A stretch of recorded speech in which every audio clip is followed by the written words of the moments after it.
It has been 30 years since the debut of the Tiempo line. And to celebrate, Nike has released a brand new model, the Legend 10 Emerald. And right here, I have the Pro version that's gonna retail for $140. And in this video, we're gonna talk about what's new, what they're like to play in, and whether or not you should consider getting a pair. And after watching the video, if you're interested in picking up a pair or picking up any of my other recommendations, you can find links to them with discount codes in the description below. So to kick things off, let's talk about the design of these boots.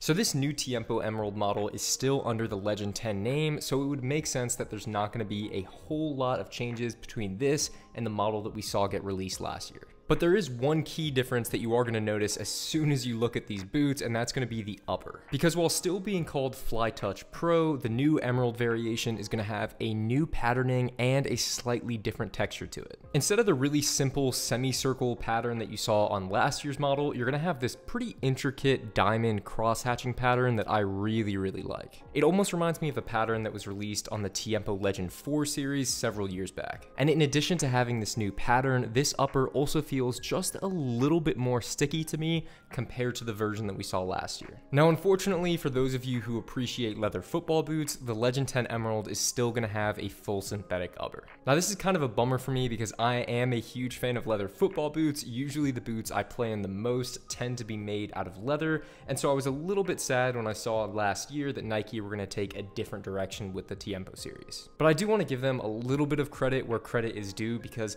in terms of a synthetic upper that's trying to replicate the feeling and the look of leather, I think Nike have done a pretty good job here. If you look close enough, you can even see that they kind of mimic the grainy patterning that you get with leather. Now, that being said, it's not going to have the same soft, plush, padded feeling that you get from a natural kangaroo leather or calf leather football boot like the one I have here in the Mizuno Morelia. Instead, the upper feels a lot more thin and doesn't have a whole lot of padding to it. Alright, so now that we've gone over the new upper, let's talk about the things that are still the same. Starting with maybe the most important thing that Nike have kept consistent with this new model, and that's the knit inner liner that runs through the center of the boot here. Now, when I reviewed the original Legend 10 Pro last year, I said that knit inner liner was one of my favorite features of the boot, and now 1 year later, it's still my favorite feature of the boot. It just has a really good balance of elasticity to it while still being comfortable all throughout the ankle and across the midfoot. Usually with these synthetic upper football boots, you can tell how much effort was put into them and usually how expensive they are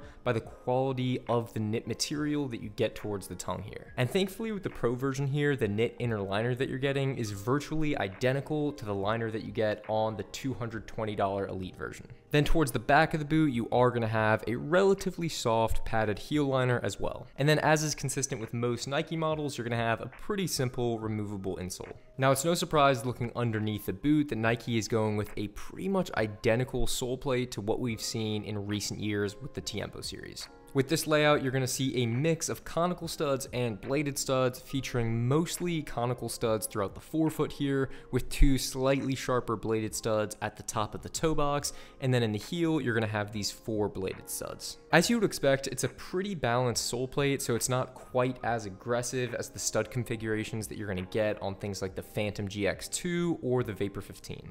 And because there are some more aggressive bladed studs on this sole plate, it is advertised for use on firm ground natural grass, but thankfully Nike does offer variations of this boot with an AG sole plate. And then in terms of the sole plate tooling, I'd say it has a relatively medium flex to it, so it's not quite as rigid as some speed boots like the Vapor 15 or the X Crazy Fast from Adidas. There's a little bit of snap towards the toe box, and it is possible to bend near the midfoot area, just slightly more rigid. Now let's get into how these boots feel on feet. Now for me, I've always liked the Tiempo series because I feel like it kind of walks the line between comfort and performance. And with the new Legend 10 here, I think it still walks that line pretty well. Because from my personal experience, the Legend 10 is going to be a little bit more comfortable for me compared to the Vapor 15 or the Phantom GX2. I'd say the only boot from Nike that's more comfortable than this fresh out of the box is going to be the Nike Premier 3. And even then, we're talking about pretty fine margins. But then from the performance side, I feel like there's a little bit more security, aggression, and lockdown that I get with the Tiempos compared to the Premier 3s. And then on top of that, even though the Tiempos are synthetic while the Premier 3 is leather, I think the Tiempos have slightly better build quality. Now, in terms of sizing, I went with my standard 10.5 US, and that worked perfect for me. But keep in mind, these boots do fit pretty snug, as is the case with most Nike models. So for most people, I would recommend going true to size, but if you happen to be in between two sizes, I would recommend going with the larger one. Now, why do I think that these boots feel comfortable? Well, for me, I think most of it comes down to that knit inner liner that I was discussing earlier. Because around the ankle and the top of your foot, that's going to be the part of the boot that you're actually in contact with. And the funny thing is, 9 times out of 10, I usually prefer just a traditional lacing system with a standard tongue, because I think it just gives you a more customizable fit and it's really reliable, because sometimes the lacing systems on one-piece uppers just don't feel that comfortable. But I actually think the knit inner liner on the Tiempos here is a good replacement for the traditional tongue, because it just gives you a really consistent fit every single time, so you don't have to bother about adjusting your laces constantly. Pretty much all I do is just take out some of the slack towards the base of the toe box and then just make sure that they're tight enough around the ankle, and then I'm good to go. I'd say the comfort that you get with the knit material on the Tiempos is on par with what you get from New Balance and Mizuno, and I'd say those two brands are probably the leaders when it comes to build quality and comfort. Now let's talk about width, because I know that's going to be a big question for a lot of players. So for me, just like last time, the Legend 10 Pro here was just barely wide enough for me in the toe box. And I think that's one area of improvement for this football boot overall. I just wish that it tapered slightly less aggressively up towards that toe box area. Honestly, if it just had maybe a centimeter or so of extra space here towards the front of the boot, I think it would be a little bit more accommodating for more players. But that being said, I have pretty wide feet myself, definitely I think a little bit wider than the average, and after playing in these for over an hour, I didn't notice any pinching feeling towards the front of the boot. So if you have average or narrow width feet, these are definitely going to be a good option for you. Just know that if you have really wide feet, there might be some better choices to consider. But overall, this is still, in my opinion, one of the most comfortable boots that Nike offers, and one of the more comfortable boots that you can get on the market. Now let's talk about what these boots were like to play in. Honestly, it might just be because I've played in so many different variations of the Tiempos in the past few years, but playing in these boots just kind of felt like returning to home. They're going to give you a really close touch on the ball because of how thin that upper is, and even more so than last year's version, you're going to get a lot of grip, especially when these are fresh out of the box.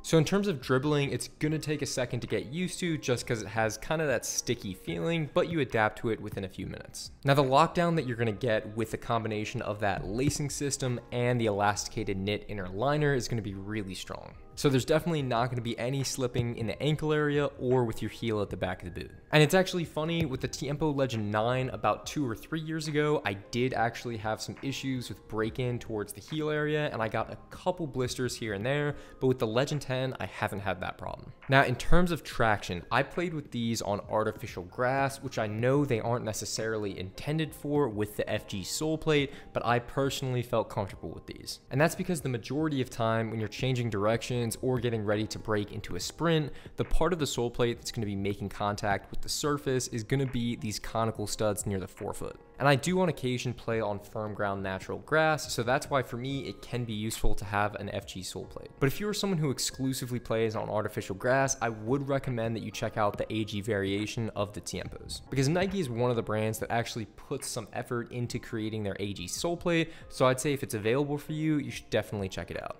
Now, as I mentioned when talking about the fit, one thing I noticed when I was playing in these boots is that I did wish I had just a little bit more room for my toes to spread out towards the front of the boot. Because while I was thankful there was no pressure points anywhere in the toe box, I still got the feeling after I took these off after playing in them for an hour, that sense of relief when your foot can finally breathe, and I don't always get that when I play in a boot that has a slightly wider toe box. But at the end of the day, these were still really great to play in, a lot of fun, and I could definitely see them being a daily driver for a lot of people. All right, next up, let's talk about the competition for the Legend 10 Pro. So I think the main competitors for the Tiempo here are going to be pretty much anything in the $100 to $150 bracket. So with that, we'd be talking about the New Balance 442 V2 Pro, the Coppogloro from Adidas, as well as Nike's own Premier 3.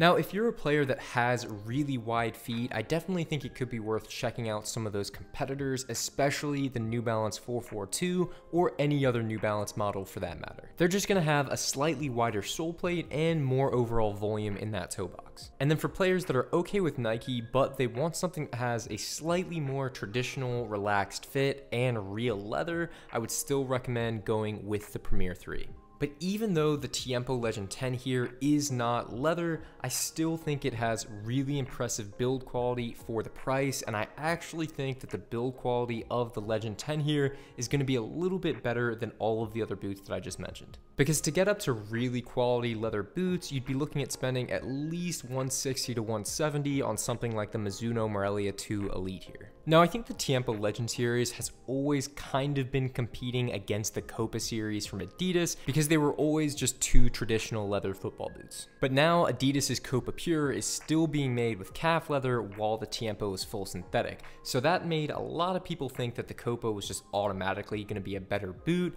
and in my personal opinion, I slightly disagree with that. Because for my foot shape, the Copa Pure 2 is going to be just a little too narrow for me towards the toe box, even more narrow than the Tiempo. And there's no doubt that at the $140 price point, this is still impressive value and it's gonna beat out most of the competition at that level. And speaking of price point, let's talk about the value of these boots. So finding a pair of top-end boots at $150 or less is very rare, unless you're able to pick up a pair that's on a really big sale. So generally, if you're looking below $150, you look towards takedown boots. And for me, what makes the Legend 10 Pro a special takedown boot is that it feels almost identical to the Elite version, which is almost $100 more. So when I pick these up, it doesn't even feel like you're getting a takedown boot. It feels like you're getting a top-end boot at a $100 discount. Now, I wish Nike didn't up the price by $10 every year because these were $130 last year and now they're $140, but overall, I still think that they are pretty good value. So what are my final thoughts on the new Legend 10 Emerald? Well, if you already have a pair of the Tiempo Legend 10s that were released last year, I wouldn't say that you have to go rush to upgrade, especially if your boots are still in good condition. However, if you're curious about the new Tiempo series, but maybe you're a little bit skeptical because they're no longer leather and they have a slightly new design, I definitely think they're worth checking out. Because the Pro model I have here is really well made, really comfortable, and it's more affordable than most other top-end boots. So even though they're no longer leather, I still think the Tiempos are relevant and I still think that they're a great football boot. And that is gonna do it for this video. Let me know if you've gotten the chance to try on these boots and what you think of them. Thank you so much for watching, and I will see you in the next video.